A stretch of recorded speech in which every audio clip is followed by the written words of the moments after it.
الراجل اللي قدامك ده مصاص دماء حقيقي، وكان اول مجرم بيحلل الجثث بتاعته.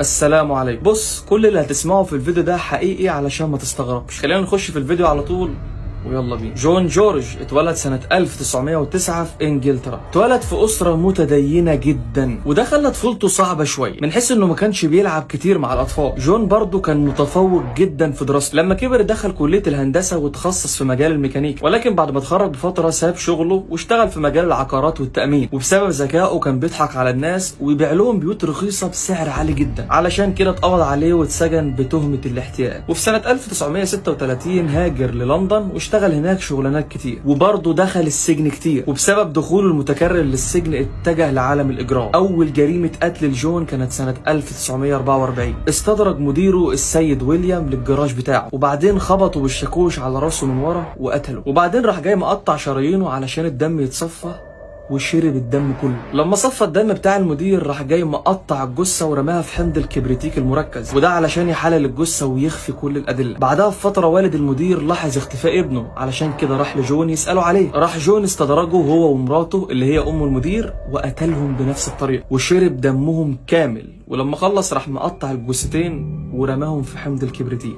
سنة 1945 قرر جون ان هو يسيب مكانه ويغيره علشان محدش يشك فيه. علشان كده سافر لجنوب انجلترا، وهناك اجر جراج صغير وحط فيه كل اغراضه. وانا من موقع هذا اقدر اقول لك على الجراج ده ان هو جراج الجحيم. ما عداش وقت عليه وراح جاي مستدرج ضحيتين جداد، ارشيبالد ومراته روز. اول ما دخلوا الجراج راح قاتلهم بمسدس، وبعدين راح جاي مقطع في جلدهم علشان يمص الدم بتاعهم. ولما اتاكد ان الضحيتين اتصفوا تماما من الدم راح مقطعهم ورماهم في حمض الكبريتيك زي ما بيعمل في الجثث. لما كان بيقتل الضحايا كان بيزور مستندات علشان يورث املاكهم. اتقبض على جون سنة 1949 لما استدرج ارمله ثريه جدا اسمها هانيريتا. قتلها وعمل نفس اللي بيعمله في الضحايا، ولكن صاحبة هانيريتا لاحظت اختفائها فبلغت الشرطة وقالت لهم ان اخر مرة كانت مع جون. علشان كده الشرطة اقتحمت الجراج واتصدموا من اللي شافوه. الجراج عبارة عن مذبحة بشرية. الشرطة لقت في المحلول 15 كيلو دهن وجلد بشري، ولقوا 6 جماجم بشريه. كمان لقوا 3 جماجم ما يعرفوش اصحابهم. علشان كده الحكومه امرت باعدامه في اسرع وقت، وتلقب بمصاص الدماء. وبس كده.